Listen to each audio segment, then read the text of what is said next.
Muchas gracias a todos, la verdad que estoy súper emocionado, es muy bonito. Yo como estaba aquí de espaldas, pues cuando Miguel Ángel me decía, ¿verdad que viene gente? Pues yo pensaba que vendría gente, pero bueno, estoy emocionadísimo porque cuando me he dado la vuelta no esperaba esto. Así que os doy las gracias a todos y a todas, de verdad de corazón, por acompañarme en este momento que para mí es muy especial, porque yo había estado muchas veces aquí arriba en otras condiciones, pues en otros actos y demás, pero nunca había estado en una cosa tan personal como esta, ¿no? Y contar con vuestro apoyo, con vuestra presencia aquí y con tanto cariño en las palabras, pues la verdad que me hace sentirme muy, muy feliz. Me hace también especialmente mucha ilusión porque es la primera vez que estoy aquí y están mis hijos sentados, porque mis hijos nunca me habían venido a ver nada, y esta vez Muy bien, muy bien. han venido y bueno, para mí es muy especial también, ¿no? Tengo que dar las gracias a mucha gente antes de nada, así que si me permitís, pues bueno, tanto a Pablo como a José Ignacio, han hablado Pablo, José Ignacio está aquí sentado, y creo que hay que dar las gracias por todo lo que suponen para la gente que trabaja de alguna manera en la provincia de Teruel en el ámbito del turismo. Ellos tienen esa revista Verde Teruel, han sido muy modestos. Si queréis descubrir cosas de la provincia, yo creo que es el mejor escaparate que hay en papel, es Verde Teruel. Es un espectáculo, se edita cada 3 meses, yo escribo alguna vez también, porque pues, a resultas de todos los años que llevamos colaborando, pues bueno, al final siempre son lugares comunes, somos en esta provincia pues poca gente, bueno, pues ese es uno de los sitios en los que todos deberíamos de encontrarnos cada 3 meses en esa revista, y seguro que descubrís cosas que no conocéis y maneras de contarlas y presentarlas que son únicas. Entonces, sin ellos todo esto no hubiese sido posible.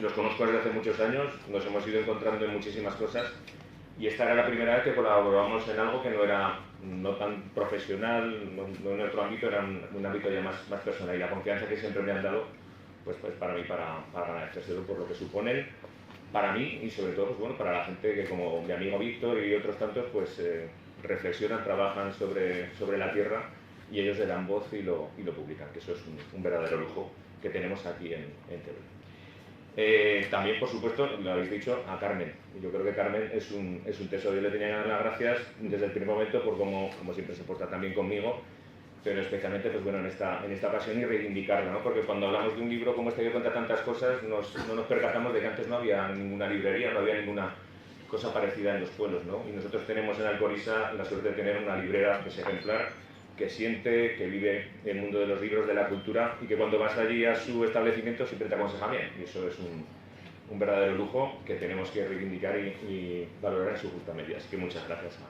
a Carmen. También, por supuesto, a Maite, que para mí es otro tesoro local. Yo creo que si volvemos la vista atrás dentro de un tiempo, podremos ver cómo cuando llegó esta bibliotecaria a nuestro pueblo y lo miramos en la perspectiva, en mi caso como historiador, podremos ver cómo ha cambiado este pueblo. Y él ha cambiado en parte mucho gracias a él, por su manera de dinamizar, por su manera de entender que la biblioteca es un espacio abierto, distinto, por todas las cosas que hace con los niños, con las niñas, por esa manera que tienes de implicarte en absolutamente todo, por tu generosidad y tu bondad como bibliotecaria. Yo creo que eres un tesoro y te tenemos que reivindicar y seguir queriendo y cuidando. Así que por mi parte, muchas gracias también.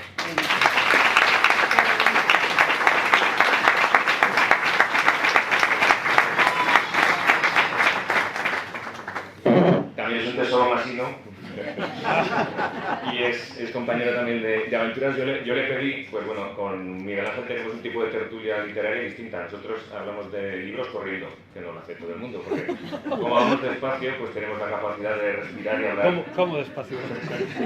Al mismo tiempo, y entonces, pues bueno, después de muchas cosas, yo le pedí que si podía hacer el favor de estar hoy aquí, y como... Claro, te hemos embolicado, ¿no?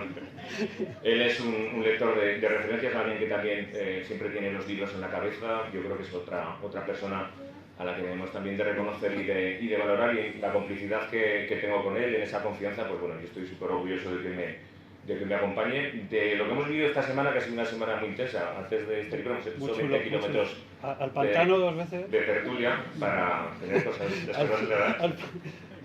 Y la verdad es que pues te lo agradezco muchísimo, tu generosidad también y tu entrega. Te lo mereces. Quería también, por supuesto, dar las gracias a mi familia, a mis padres, que están ahí, que son, pues bueno, como digo en la dedicatoria del libro, el cincel de lo que yo soy. Son ellos los que me han forjado, y no sería así sin ellos, desde luego. Así que va también por el cariño y por todo el apoyo que me dan en todo momento, ¿vale? os había dicho de mis hijos, pues que siempre, pues bueno, son para cualquiera de nosotros nuestro tesoro, nuestro orgullo. En mi caso, pues aquí tengo a los tres, uno se agacha porque tiene un poco de vergüenza en primera fila y no te ven la cara, pero bueno, yo muchísimas gracias por ser fuente de inspiración.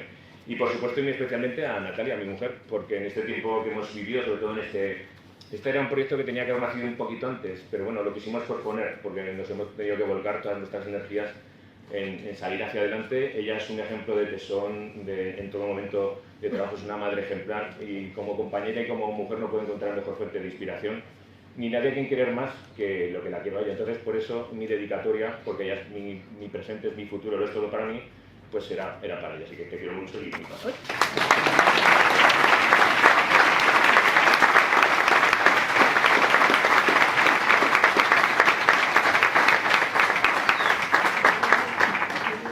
bueno, y luego pues eso, que he descubierto esa faceta de toda la gente que me habéis escrito esos días, a los que yo os mandé, pues cuando ya teníamos el cartel, cuando llegó el libro, os mandé, os dije, lo vamos a presentar seguramente en la fecha del 6 de septiembre, y todos habéis respondido.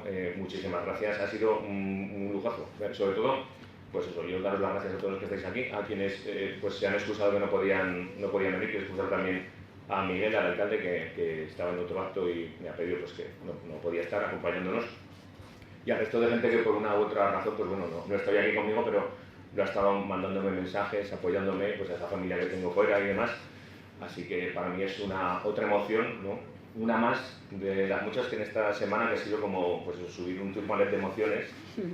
Y ahora, bueno, yo la verdad que estoy muy tranquilo durante todo el día, no me he puesto nervioso porque como iba a estar entre amigos, entre familia, pues bueno, pues eso. Tenemos muchas cosas que lo hacen todo más fácil. Simplemente decir que cuando uno sueña una cosa, pues en este caso yo, que pues me ha gustado siempre, yo soy un lector oculto, ¿no? Yo leo, no suelo decir lo que leo, me encanta la lectura y siempre tienes un sueño, ¿no? En publicar algo, en hacer alguna cosa, y a mí esto me da un pudor tremendo porque ellos lo decían, ¿no? Maite me ha dicho en la presentación, ahora ya no es tuya, es de los lectores también. Y sobre todo, pues bueno, yo lo tenía pensado, lo escribo, con mis compañeros aquí, amigos de Perruca, hicimos las correcciones, todo lo que era necesario, y llega un momento en que cuando ya lo tuve en la mano supe que todo lo que aquí había puesto, pues ya lo iba a conocer la gente. Entonces, eso es lo que más pudor me dio. Y me dio mucho pudor hasta que llegaron algunas personas que lo leyeron y de alguna manera me dijeron pues que les había gustado, y eso me quitó un poco más el pudor. Ahora pues espero que a quienes lo habéis leído, muchas gracias por vuestros comentarios, algunos son muy emocionantes, y al resto desearos que os guste, y os lo agradezco. Si no os gusta, por supuesto, yo tengo que aceptar todas las críticas, yo soy un novel, un autor novel. A Miguel Ángel le gusta destripar a los noveles, ¿no? A los premios. Entonces, pues bueno, esa era un poco la historia, y mi mayor deseo es eso, como lectores y lectoras, haceros pasar un buen rato leyendo, porque como ha dicho pues, Pablo, no es un libro amable, es un libro triste, pero es un libro que cuenta lo que yo quería contar. Entonces, pues bueno, a partir de aquí, si os parece, para no estar aquí, como diría Umbral, hablando de un rato de mi libro, pues acabamos el acto ya y ha vencido todos los libros que hay. Pues vámonos. O seguimos. Como quiero. Bueno, yo soy amigo y soy familia también, me doy cuenta de esto, porque Pili, José Mari, Natalia, Daniel, yo que sé, todos los familiares, amigos, en este libro aparece en un relato la suegra de mi suegra. Exactamente. O sea que algo también me toca por ese lado. Abuela de tu mujer. Es un libro duro, la suegra de mi suegra. Pero bueno, yo lo que quería decir, pues eso, que llevamos recorriendo igual 4.000 kilómetros o 5.000 con Ángel, hemos hablado de literatura, pero este libro lo llevaba en secreto, a mí no me contó prácticamente nada, porque la verdad que has llevado otras cosas en la cabeza muy duras este año, pero al final, pues mira, has conseguido sacar este libro, y yo, era la primera pregunta que te quería hacer, con el tiempo que has tenido para haberme hablado de los 8 relatos que tenías ahí en danza, y dices, oye, mira, estoy haciendo esto, porque alguna vez sí que nombrabas alguna cosa de que si un familiar, el de Francia, este señor que aparece en un relato, pero claro, yo no entendía que tú estabas ya hilvanando toda la obra. Y cuando yo lo he leído, digo, joder, yo aquí le habría metido le habría dicho, oye, ¿por qué no habría hecho una cosa más? Sí, sí. Pero bueno, está muy chulo porque leer algo de un amigo es una experiencia que no se puede leer todos los días, ¿no? Y es muy emocionante en ese sentido. Pero eso, cuéntanos, porque ese pudor que has dicho ahora, ¿no? Ese pudor que tenías. Aunque yo entendía que tú tampoco eres una persona demasiado con ese pudor tan grande, ¿no? Porque eres no sé, en algunos aspectos de las redes sociales yo veo que... Cuéntanos. Muy bien. Bueno, vale, sí, claro, yo soy pudoroso con ciertos sentimientos. Ayer me decían, hombre, cuando son los cumpleaños de tu mujer, de tus hijos, aniversarios y demás, bueno, sí, pero esto era distinto, porque a la hora de mostrar sentimientos es una cosa, y a la hora de que examinen, porque esto, insisto, o sea, no es lo mismo poner un post en redes sociales, como decimos, que sea positivo o negativo, bueno, en fin, un post, una reflexión, o escribir un artículo en un medio de comunicación que siempre está sujeto a que haya quien le guste o no le guste, al hecho de escribir algo que la gente lo va a leer. Y entonces a mí el pudor era decir, el primero que me encontrase que me dijese, pero ¿dónde vas? O sea, esa parte tienes que entender que a mí me da mucho miedo. Por eso, pues bueno, la confianza que me han dado desde un principio Pablo y José Ignacio. Y a partir de ahí es cuando ese pudor se pierde un poquito. Pero cuesta mucho lanzarse. O sea, es verdad que a partir de este momento, quienes lo tengan en su casa o ya lo hayan leído, pues me van a poder juzgar en una condición que hasta ahora no me juzgaban, ¿no? Y eso, ese pudor, para no parecer muy presuntuoso, decir, ¿dónde esté? Pues bueno, esa parte es la que más me afectaba. No sé. Sí, lo que teníamos apuntado. Se intuye que el contexto geográfico, pues sin duda es la provincia de Teruel, pero te has negado a poner muchos topónimos, vamos, no has puesto apenas, no hay, dentro del pudor a lo mejor, o del miedo a que algunas historias duras pues pudieran reflejarse en algunos familiares que todavía puedan vivir, o no sé, y estos días yo te he repetido que hemos hablado de tu libro mientras íbamos corriendo hasta el pantano, y ¿por qué no has dejado claro los lugares en los que transcurre la obra? Porque a mí me gusta mucho cuando lees, y sobre todo esta tierra nuestra que necesita escritores locales que den a conocer pues los órganos de Montoro, que salgan en los libros los órganos de Montoro, y salga la Peña de San Juan, y salgan todas estas cosas que son un referente. Nada más que las lees te sitúan en un espacio geográfico, y que hay, pues lo que hablamos antes, que sí que se intuye, pero...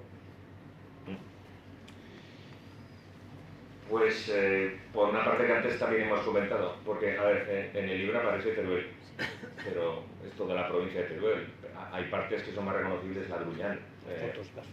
Las fotos que están ahí, pues aparece el Cerro del Cantales, la Masada es el Cerro del Cantalar, el Montoro de Mezquita, hay zonas de Villarrongo, hay zonas que yo he recorrido mucho, y entonces pues a mí siempre me han inspirado un poco, sobre todo el vacío de esos lugares.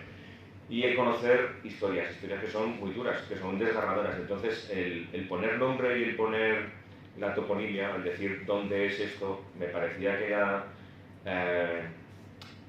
no sé, tenía un poco, no el temor, ¿no? Pero hay historias que podemos decir que han pasado en muchos sitios, y creo que localizarlas o fijarlas en una persona pues podría ser un poco, si había alguien cercano y demás, malinterpretarlo, ¿no?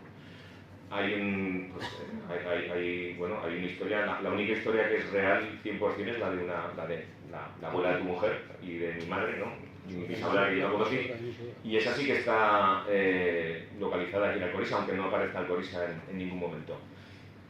Bueno, yo digo que es, desde un principio hablo en la introducción de que es una bisabuela y demás, pero tampoco creía que fuese necesario decir Alcoriza en todo momento, no lo sé.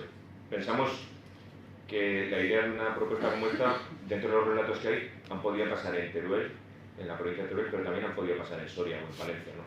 Aunque seguro que historias como las que hay aquí, pues ahora mismo están pasando en otros lugares del mundo. Entonces, era un poco esa la idea, no contextualizarlo en un sitio concreto.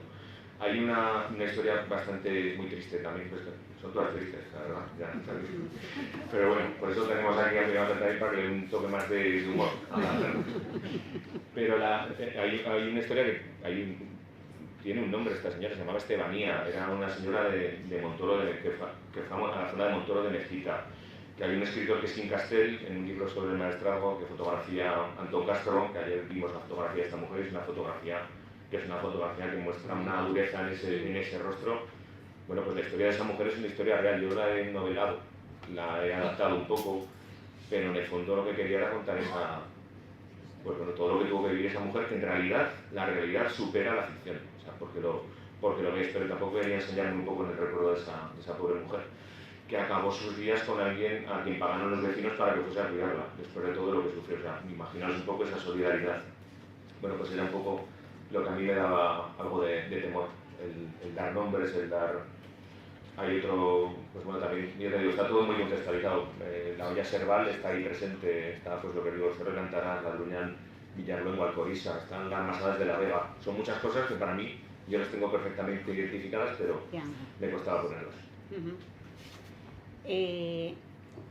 No, yo.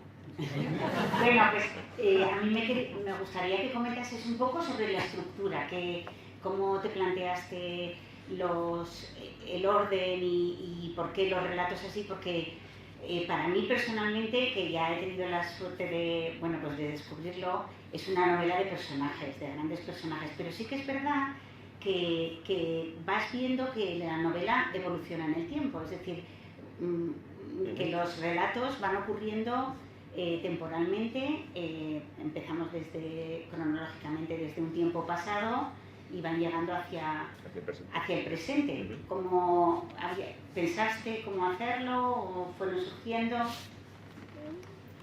Pues con el hilo de fondo un poco de lo que era lo del tema de la soledad, pues era una manera de contarlo desde principios del siglo XX, la gente que se queda sola, que se ve forzada a tener que marcharse.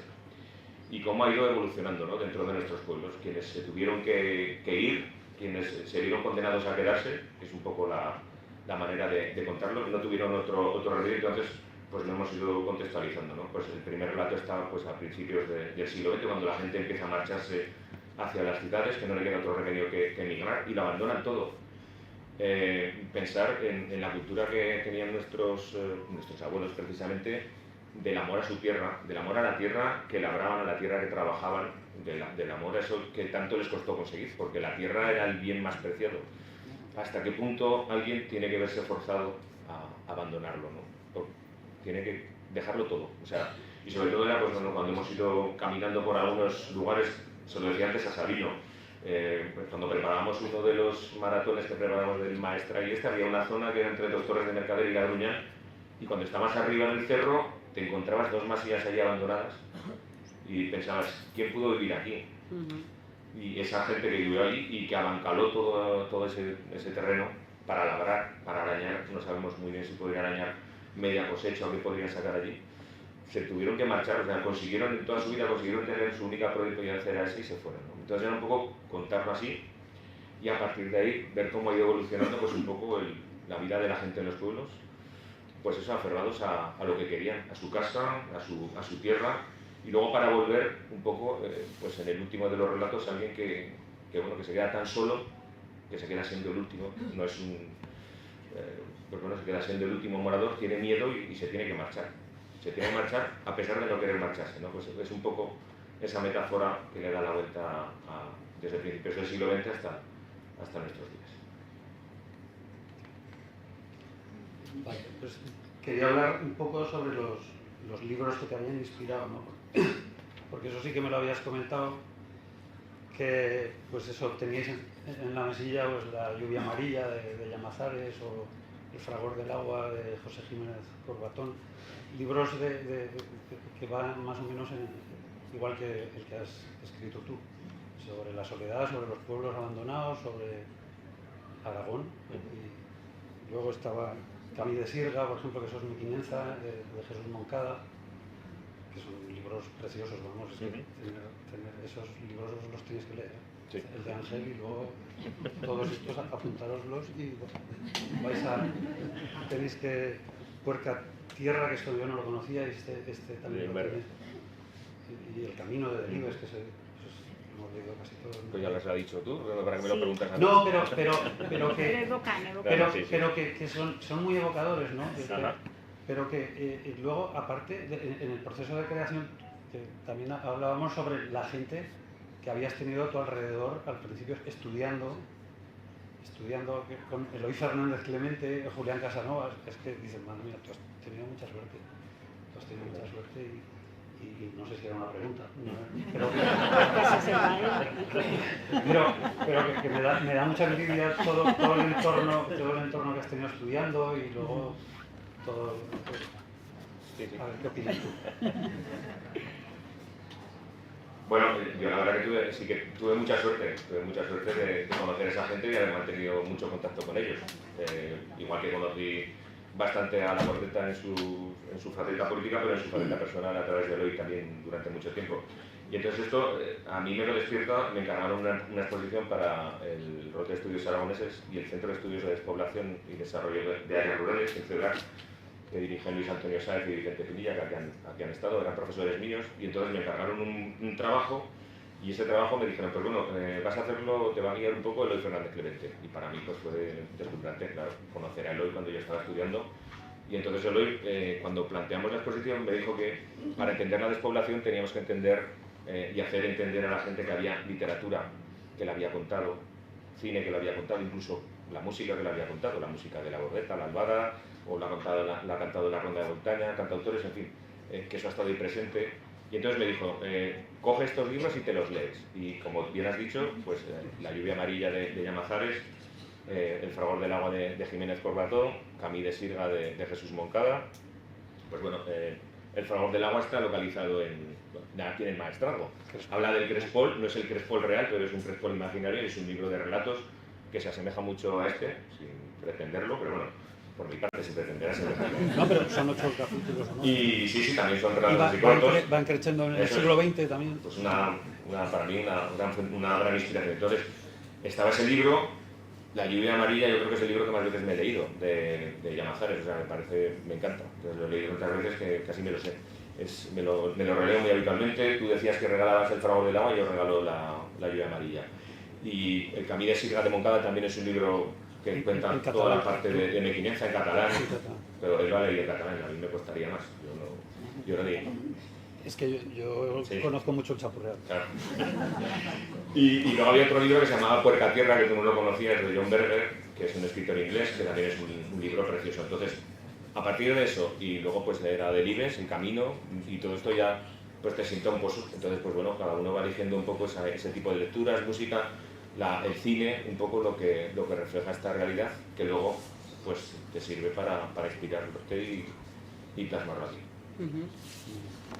Muy bien. Yo quería preguntarte sobre el título, porque cuando lees la novela encuentras esta frase en boca de una chica con un sufrimiento tremendo encima y que llega a decirlo, me encargaré de contarlo, pero yo creo que también engloba el carácter de todos los relatos, me parece a mí, ¿no? Explícanos por qué del título.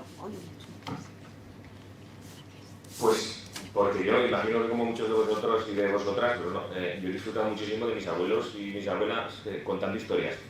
Y esas historias ahora se las escucho contar a mi madre muchas veces, o se las pregunto a mi madre, y ese tipo de historias que te evocan un pasado anterior, pues es que te ponen de frente con una realidad muy dura que es la que han vivido nuestros abuelos, nuestras abuelas, sus padres, o sea, 2 generaciones, 3 generaciones atrás. Es muy duro el entender que eso lo han vivido ellos y que sobre todo no se cuenta. Entonces a mí me parece que lo que han vivido en la vida de nuestros abuelos y de nuestras abuelas, con una guerra de por medio, una posguerra, la emigración, o sea, es que vivieron tantas cosas y tan malas, han acabado muchos sus días con una pandemia de por medio, o sea, su vida en sí es una novela.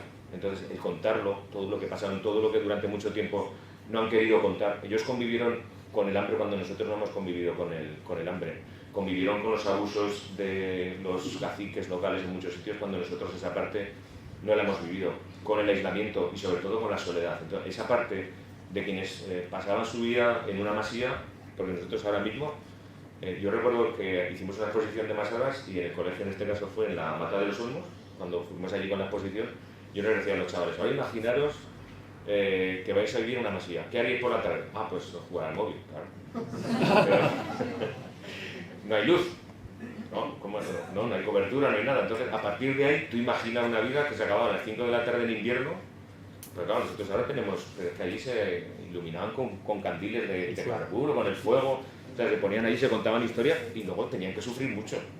Entonces, ese tipo de cosas, pues era un poco el contar. Entonces, le dimos muchas vueltas también al título y al final, en una de estas historias, que es una reivindicación un poco de memoria histórica y colectiva, pues sí que encontramos la excusa para ponerle, yo me encargaré de contarlo, porque estas cosas hay que contarlas. Y pensar que detrás de todas nuestras familias hay historias que no se pueden perder, que hay que hacer el esfuerzo para contárselas a los niños, ¿no? Porque también mi deseo es que ellos el día de mañana lo lean, ahora es una lectura un poco dura para ellos todavía, pero que lo lean y sepan que eso pasó. Eso era el encargarnos de contar. Porque seguro que veis muchos lugares comunes, vais a ver historias que las habréis oído, entonces hay mucho que nos puede identificar y que no podemos olvidar. No peleéis. No. Bueno, yo te quería contar, o quería preguntarte por esas pequeñas historias que están, bueno, hay una, la de la serpiente, ¿no? Por ejemplo, historias que forman parte un poco de, no solamente de lo local, de lo más próximo, del maestrazgo, de la vida del medio rural aquí cerca y próximo, sino también de cualquier narrador. Yo recuerdo alguna historia que nos han contado narradores que han venido a la biblioteca, que venían de Cáceres o que venían de Andalucía y que contaban historias similares, o sea que hay también algo de folclore en claro. lo que tú has recogido. Sí, que forma parte de la cultura popular y del imaginario colectivo. Y el otro día, pues con Natalia hablamos que su madre había leído el tema de la culebra a la que tú te refieres, ¿no? Sí. Esa leyenda de la culebra, que había una culebra en La Vega, pues que a una mujer pues bueno, bebía de su pecho la leche y el niño no crecía hasta que nada. O sea, pues bueno, esa es una leyenda que ha estado ahí y pues de niño eso es una cosa que te sobrecoge. O sea, pensarla es una cosa de verdad. Siempre he tenido mucho fobia a las culebras y mi abuelo siempre contaba eso de que pues había una culebra bastarda peluda de no sé cuántos metros en el Pontarrón y la gente la dejaba ahí quieta y no se atrevía nadie a matarla. Era una leyenda con la que se ha convivido aquí durante mucho tiempo, pero que también han convivido pues en Torrecilla de Alcañiz o en otros tantos pueblos. Entonces, el contar eso pues era una manera también de ponerle voz a lo que le contarían a mi abuelo, por ejemplo. Pues, cuando era un niño, pues en esas noches contarle esas historias. Hay muchas historias. Luego, también os recomiendo, tenemos un tesoro en la provincia de Teruel, que es el Diario de Teruel, y hay una cosa que es su biblioteca virtual, que es un espectáculo. O sea, si tenéis alguna vez la ocasión y os aburrís por la tarde, podéis mirar y hay infinidad de historias que son increíbles, ¿no? Por ejemplo, una de las que sí que cuento aquí es la de un señor al que la Guardia Civil atiende, pues bueno, una muerte en una masía, ¿no? Ahí todo tétrico, pues imaginaos la Guardia Civil que aparecería allí pues con la capa, los tricornios por la noche a levantar el cadáver, que el hijo pensaba que lo habían asesinado a su padre y en realidad el hombre se había bebido 3 litros de vino. Y cuando fue a correr se cayó, se pegó un pedazo en la cabeza y se quedó allí seco. Bueno, pues de ese tipo de historias, que parecen, hay muchísimas, y lo vas leyendo, de robos, de pues recoger a unos que han robado no sé cuántas gallinas y van al pueblo de al lado y se llevan un cerdo. Bueno, entonces ese tipo de cosas están ahí, las han ido contando y como no nos preocupemos en buscarlas y recuperarlas, las perderemos. No sé si te he respondido. Sí. Bueno, y ahora después del éxito que estás teniendo en tu pueblo, es que ahora ya el pudor ya lo has superado. Ahora casi sí. Y el segundo libro es que ya debe estar en tu cabeza, por lo menos a mí me has contado algo. Una historia, esto es desvelar o no. No, yo sin el permiso de mis editores, no aquí. Pero, a ver, bueno, no que haya perdido el pudor, pero a mí siempre me gusta escribir, pues entonces, claro que tengo mis ideas en la cabeza, pero es lo que os digo, es que si te pones a pensar, es que hay tantas cosas que contar, es que hay un montón de novelas dentro lo insisto, dentro de nuestras familias, de nuestros pueblos, es que hay tantas cosas que contar. O sea, a mí, y pues imaginaos eso, ¿no? La historia de esa gente que pues el protagonista del primer relato que se fue, pero nadie contará la historia de gente así. Nadie contará ni cómo vivió, ni por qué dejó su casa. Ahora nos encontramos en muchos casos alguna vez hemos hablado con Javier Escorza, que es el coordinador de la zona de agentes de la naturaleza, con el tema del riesgo de los incendios. De toda esa gente que, por ejemplo, en la zona de la Ginebrosa Cañada de Beach se marcharon, que dejaron allí pues, su tierra prácticamente abandonada y luego se sembró de pinar. Y ahora mismo, por ejemplo, no se puede intervenir ahí porque no encuentran a los propietarios, que es volver un poco a lo que os decía antes, el hecho de que la gente pues, renunció a su tierra, esa tierra ahora no tiene dueños, o sí que tiene dueños, pero nadie los encuentra, no podemos entrar a limpiar esos montes para prevenir incendios, o sea, es una cosa muy absurda, porque al fin y al cabo hay propietarios, otra cosa es localizarlos, cómo gestionar todo eso. Entonces, a partir de ahí ya te digo que hay un montón de cosas que esta vez sí que se las contaré a Miguel Ángel, lo prometo. Y luego a partir de ahí pediré su asesoramiento, claro. Y luego lo más importante también, que he hablado antes de los personajes, que les das no solamente ese sentido, ¿no?, de ser un testimonio de algo que ha pasado y que ya no está allí, sino que además los cargas de humanidad, porque la verdad es que hay relatos que tienen personajes, el padre en el primer relato, bueno, no os estoy desvelando nada, pero yo creo que os van a tener más ganas de leerlo, porque son padres que se preocupan y que el chico se está quedando ahí solo y el chico tiene la obligación, ¿no?, de permanecer allí con el padre, pese a que ve que todo el mundo marcha, o ese niño con 7 años que sale con las ovejas, que tiene ese sentido de la responsabilidad. Y eso también creo que es bueno, ¿no?, humanizar a este tipo de personajes que son, bueno, pues uno entre tantos, pero insignificante, pero tan valioso, ¿no? Yo creo que eso también te has esforzado un poquito, Bueno, solo hay dos personajes de inspiración real y cercana que lo conocí yo, pero una era mi bisabuela, esta mujer a la que no llegué a conocer, y mi abuelo también, al que conocí, y admiraba un poco esa historia, a mí me parecía de mis dos abuelos también, pues el hecho de que con 7 años fueran pastores. Claro, lo piensas de otra manera, aquí pues es un niño de 6-7 años, ahora mismo sobre todo con la lógica de la sobreprotección que nos guía a todos, ¿no? El hecho de no permitir hacer nada, pues el contar un poco el que esos niños con 7 años pues cogían un ganado y se marchaban pues porque la infancia no existía, había que comer. Entonces ni siquiera se planteaban ese tipo de cosas. A mí siempre me llamó muchísimo la atención de mi abuelo Agustín, que fue 2 años a la escuela cuando pudo ir, pues hasta los 7 años, pero aprendió a leer. Y luego cuando él estaba jubilado, que tenía sus cabras, pues iba siempre con una novela de Joaquín Estefanía en el bolsillo. Entonces él leía novelas del oeste, igual que veía las películas, que yo pienso ahora con Aragón Televisión por la tarde hubiera sido muy feliz viendo todas. Y leían esas novelas del oeste. Entonces yo a todos los personajes, pues bueno, o los he imaginado o de alguna manera los conozco, porque pues hay una persona que se llama Trini, que es una mujer que vive sola, y yo recuerdo como con mi hermano estábamos cuando estudiábamos en Zaragoza y los domingos esta señora se dedicaba, no la veíamos en toda la semana, pero los domingos se dedicaba a pasar toda la mañana llamando por teléfono a gente, a contarle que estaba sola. Entonces, como las paredes en Zaragoza son bastante de papel, nosotros lo escuchábamos todos, pero solo escuchábamos una vez a la semana, y para ella era un momento así. Entonces, pues ese tipo de cosas, yo en ese personaje me imagino a esta señora. Hay un señor al final del último capítulo que se llama Senén, y este es un señor real que murió en la residencia de Calanda, que se llamaba Fidel, que fue el último morador de la olla Serval. Entonces, entre Montoro de Mezquita y Pitarque, arriba, o sea, en un lugar que es increíble, que yo fui un día y vi bajar en una furgoneta a un pastor pastún con su mujer, y su mujer iba con burka, o sea, como eso lo vi yo, y lo cuento porque en el sentido, o sea, una cosa tan sorprendente como decir, o sea, no estoy en Pakistán, estoy en Montoro de Mezquita y he visto a una señora con burka, o sea, una cosa que es para flipar. Entonces, pues todo eso son esas situaciones. Yo a todos mis personajes me los imagino con ellos, o sea, tienen cara para mí, ojos y sobre todo expresión. Y las manos, también les conozco las manos. No sé, me los imagino pensando, reflexionando y solo un libro, una hora, ¿no? Del programa de la SER, ¿verdad? Joder, qué suerte, ¿no? Poder hablar con... Joder. Yo flipo. Y ahora además vas a ir a otros pueblos, ¿no? A presentar... Bueno, eso... No sé, ¿sabes algo? ¿Sabes algo?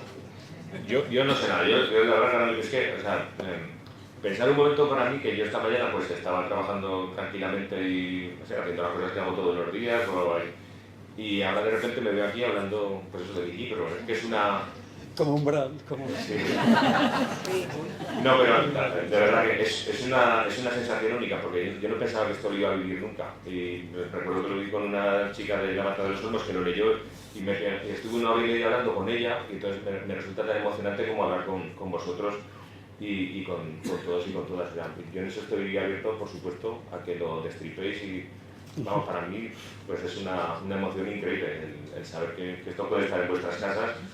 Y que seguramente encontraréis, insisto, lugares comunes, pero también cuando vayamos a presentarlo donde digan ellos, pues a Zaragoza, a Teruel, a Alcañiz, pues donde vayamos, pues en esos sitios que también hay gente que también encontrarán, la idea es que encuentren también lugares y personajes comunes, ¿no? Entonces, yo creo que a partir de ahí, pues lo que sea.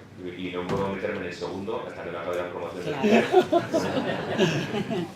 Bueno, pues igual ahora ya es el momento, bueno, del público, ¿no? Si alguien quiere formular alguna pregunta, si os ocurre algo que queráis decirle a Ángel o...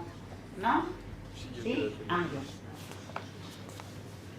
Bueno, como todavía no lo hemos leído, pues tampoco podemos hacer muchas preguntas, pero sí que pediría, no sé si a quién hay que pedirlo, si al editor o a Maite o a ti, que cuando sea la semana del libro organicéis otra sesión ya habiéndolo leído para poder hacer un comentario del libro. Estaría bien porque hoy estamos sin saber nada.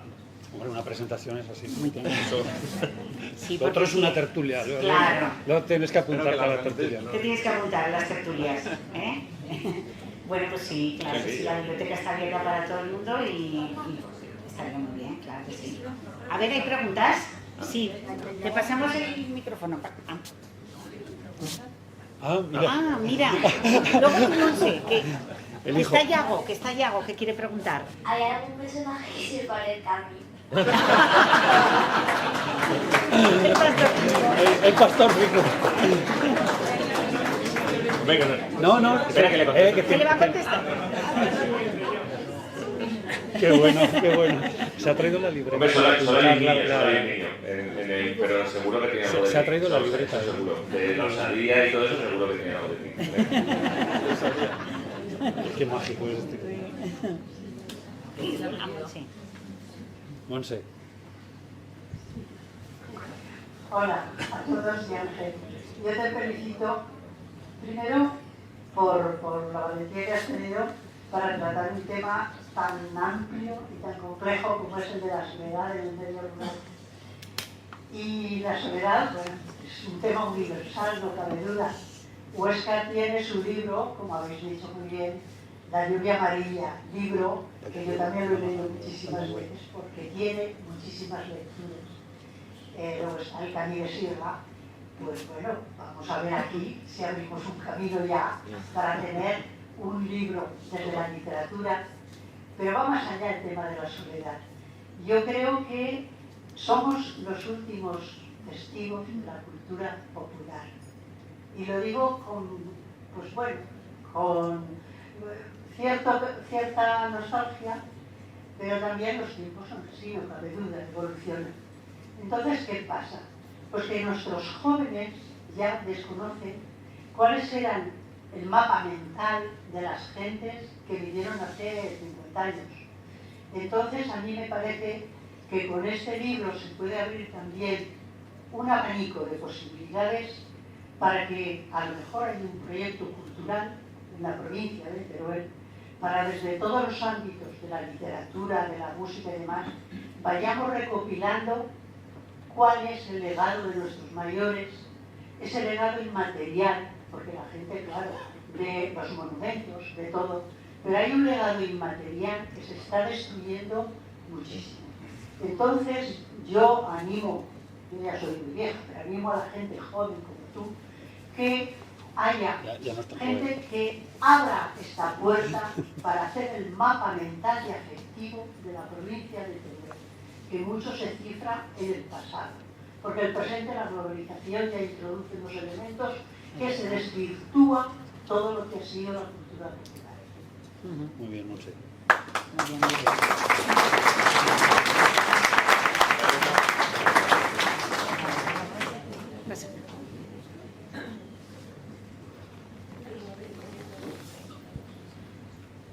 Bueno, pues eso, hay editores para impulsarlo, luego los políticos que puedan darle también forma, pero yo creo que sí, que de eso se trata en el fondo también, ¿no? Lo que hay aquí, insisto, contarlo. Ayer estuvimos haciendo una reflexión un poco a propósito de lo que está pasando estos días en España, ¿no? Y a mí, por ejemplo, el hecho de que lleguen pues, lo que está pasando en Bola de Rubielos, con estos inmigrantes de Mali.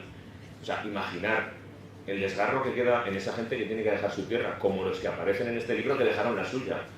Quienes huyen de una guerra, como quienes aparecen aquí que también tuvieron que huir de una guerra, de una posguerra, de una represión.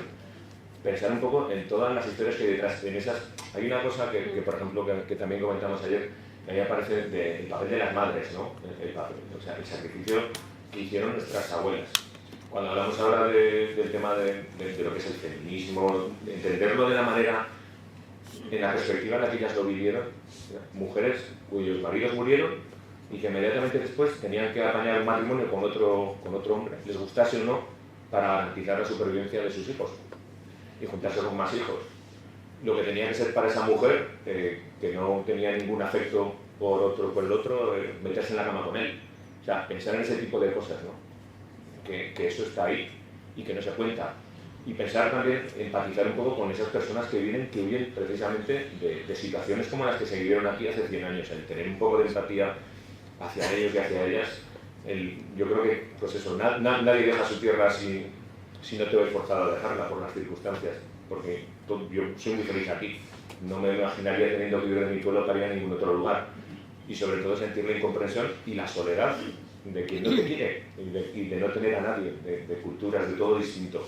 Que eso es lo que se encontraron también nuestros abuelos cuando se fueron a las grandes ciudades a trabajar, o sea, porque no eran bienvenidos, o quienes emigraron al otro lado del Atlántico, a Sudamérica, pero quienes después de la guerra marcharon a trabajar a Alemania, a Francia, que en un principio fueron apestados, pero esos fueron nuestra familia, y entonces con ellos sí que tenemos la comprensión hacia ellos, y es un poco tratar de entender también esa otra parte. O sea, por eso cuando hablamos de dónde ubicarlo, yo imagino que a lo mejor el día de mañana pues en Mali hay un chico que se dedica a recopilar la historia de vecinos de su pueblo que se tuvieron que ir y que acabaron en Bola de Rubielos o en otros sitios, pero contar lo que hay detrás, tratar de empatizar con ellos, con esa sensación de soledad y demás, a mí me parece que como moraleja un poco es lo más importante que quería yo también contar y reflexionar sobre eso. Esto no lo cuenta la historia. La historia cuenta un relato y una interpretación, pero lo que es la entrehistoria, el mundo afectivo, claro, las historias que cada uno lleva encima y que configura también una realidad. Eso es importante y eso es cultura popular que está desapareciendo. Y es un legado para la gente, para que reflexionen estos jóvenes, que son todos muy avaristas, que se creen que todo empieza ahora. El mundo ha surgido ahora. Así es. Muy bien. Muy bien, pues... ¿Tanto? ¿Alguna pregunta más? Puedes... Ah, sí, mira. Está Antojo, ¿eh? Está Antojo también. Mira, Antojo tiene una pregunta. Pero, hay una señora allá atrás. Yo soy daltonista. Estuve que con 7 años aquí, bueno, me ha dicho que no llega con 7 hijos, porque el primer año José Domingo me hizo un favor y me lo hace Dios. Pero de todo eso yo tengo relatos buenos, tengo relatos muy buenos. Quisiera que se escribiera un libro sobre los relatos buenos de Daltonista. Me gustaría, porque yo tengo muy buenos recuerdos. Soy unos páginas de Daltonista y tengo muy buenos recuerdos de Daltonista, buenos y malos. Pero aquí acaba lo que dice, contar la historia, pero también positivos puede ser. aunque en aquella época tenía poca. Ya.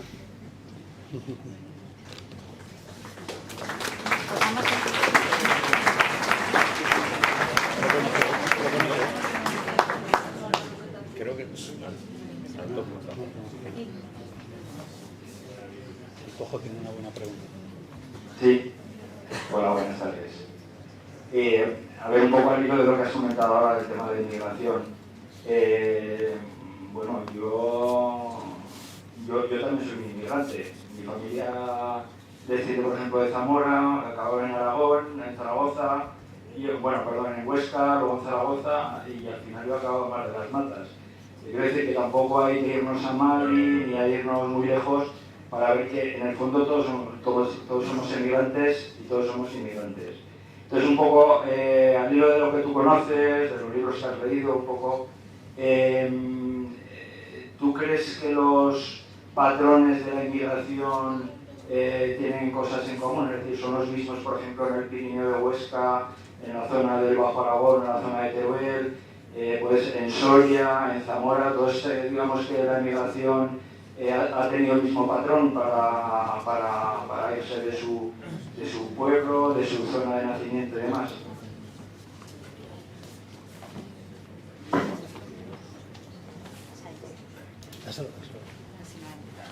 Pues mira, el segundo libro que publicaron en CEDAR, que lo publicó Juan Mari Huesca, se llama el libro La despoblación del Sobrarbe, crisis demográfica o despoblación.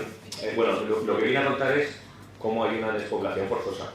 Eso, habla de crisis demográfica o despoblación forzosa, se llama el libro. Es el segundo que editaron en CEDAR. Jean Mari Huesca, que es un profesor de una universidad de Toulouse. Entonces lo que cuenta es que ahí hay otro patrón. Ese es un territorio pasto de las grandes compañías eléctricas, que los fondos de valle, que son las zonas más ricas para el cultivo de la tierra y demás, no tienen ningún problema en coger e inundarlos, hacer pantanos para hacer saltos eléctricos y para darle la riqueza al llano. Y eso con la complicidad de la administración, en este caso de la dictadura, que en casos como el Valle de la Garcipolleta cogieron, echaron a toda la gente para replantar, reforestar, algo que nunca había estado con masa forestal y evitar que se colmatasen los vasos de los pantanos. Eso, por ejemplo, es una despoblación forzosa. Lo que vimos también aquí, pero sin ir más lejos, lo que pudo pasar en Santolera. Es otro modelo de despoblación forzosa. Y luego circunstancias, porque aquí, por ejemplo, toda la gente que se vio forzada a tener que marcharse en el año 56 con las heladas, que es el caso muy paradigmático de Torrevelilla. En Torrevelilla hay 7 molinos aceiteros trabajando a pleno rendimiento a principios de los 50. Es un pueblo rico. Las casas demuestran que era un pueblo rico. Y claro, cuando tienen que cortar todos los olivos, se para la producción y la gente que vive de la oliva se tiene que marchar de allí. Esas son circunstancias, yo creo que son fortuitas. Y el resto es, en nuestro caso, pues la falta de tierra. Si nos vamos, una de las cosas que yo siempre me gustaría hacer un viaje en el tiempo para ver cómo era el Alcoriza en 1900 o el Mar de las Matas o cualquier otro pueblo, con todo el paisaje antropizado, es decir, hasta la última falda de una montaña, hasta la cresta de la montaña, todo al salar, todo cultivado, pero ojo lo que tenían que cultivar, lo que tenían que sufrir para ganar una cosecha que luego no les daba sustento. En el libro se cuenta pues la historia de este señor que se ve forzado. Imaginaros un caso como el que estamos viviendo ahora, que son 2 años seguidos sin cosecha de cereal en la zona. Imaginaros lo que podía ser en esos años 2 cosechas de cereal. Lo que pasa pues en el Cuerno de África, en muchos casos, con esas hambrunas que hacen que la gente se tenga que marchar, aquí se tendría que marchar también. Entonces, está llevado por el contexto y por la falta de oportunidades. Hay un libro de Jordi Nadal, que es el fracaso de la revolución industrial en España, y entonces lo que viene a decir es que en zonas del interior de España no se quiere llevar el ferrocarril, precisamente porque se necesita esa mano de obra para las ciudades. Si hubiesen llevado el ferrocarril, España, por ejemplo, no tiene el modelo de otros países europeos de ciudades intermedias, que garantizan la prestación de servicios y demás. En España eso no existe. O pasamos a las grandes ciudades o a las muy pequeñas capitales de provincia, capitales que, como en el caso de Teruel, no tienen conexión con el ferrocarril. Cuando se habla de eso, imaginaros un poco cómo eran esos caminos de herradura, porque pensemos lo que tenía que ser, pues eso, cuando hablamos de la fiesta de la villa, ir al Cañiz a un juicio, que les costaba una jornada, pero bueno, eso en el siglo XVII, en los años en los que hablamos, ir a Zaragoza eran 12 horas de correr. los caminos no eran los mismos, si llovía, si había... Entonces, toda esa falta, todo ese olvido por parte de la administración de un Estado que no existe en los pueblos, lo que llevas a la gente una falta de oportunidades total. No tienes tierra, no tienes medios, estás muy sujeto a condicionantes y lo que se ven es forzados a marchar, porque aquí la gran revolución que llega aquí es cuando llega una segadora para segar más rápido. En cuanto llega una segadora, esa mano de obra que trabajaba en la siega ya no hace falta, sobra, pero no hay nada más, no hay fábricas para transformarlo, eso está fuera. Entonces la gente, por ese olvido, entiendo que es un olvido, insisto, historiadores como yo, al sí que lo dicen así, se ven forzados a tener que marchar. Bueno, pues yo creo que en el fondo ese patrón está ahí. El Estado nos olvidó, sigue olvidándonos a lugares como la provincia de Teruel, seguimos olvidados. Lo que pasa es que ahora tenemos otra manera de ganarnos el sustento que antes no había. Antes solo les quedaba la tierra y la tierra de unos pocos. No sé si me pregunto. Muy bien hablado. ¿Hay más preguntas? Sí, Maribel.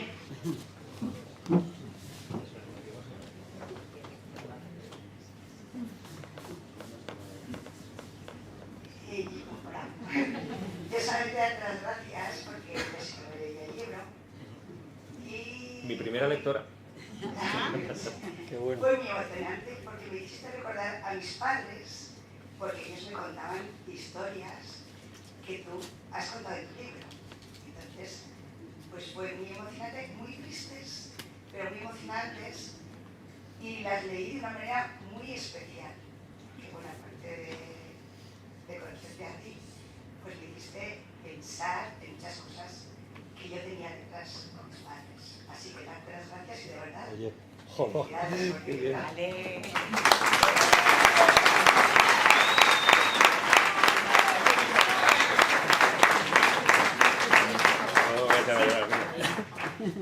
Bueno, yo solo voy a hacer una reflexión, porque me he leído el libro alguna que otra vez, y os puedo decir que aunque son estudios gistes, y lo ha comentado también Maite, ha puesto cara, ojos, manos, como decía Ángel, a los personajes, a las personas, y lo ha escrito muy bien, o sea, el escritor lo ha escrito muy bien, con lo cual transmite perfectamente esa historia que comentaba, no sé, de las experiencias de esas personas. El libro está muy bien escrito. Bueno, que perlas, Bueno, ¿alguna pregunta más? ¿No? Porque ahora querréis que... Claro, se quería el editor a leerlo. Ahora que el editor es a leerlo, exacto. ¿Sigues firmando? Sí, sí, sí. Eso. Bueno, pues de verdad que muchísimas gracias por este rato que hemos pasado, gracias a todos por venir. Y Ángel, venga, esperamos el siguiente, ¿no? Claro, claro. Yo gracias a Maribel, me ha dicho, me ha llegado a... Bueno, muy chulo todo. Y venga, felices fiestas y a disfrutar. Un abrazo. Un abrazo.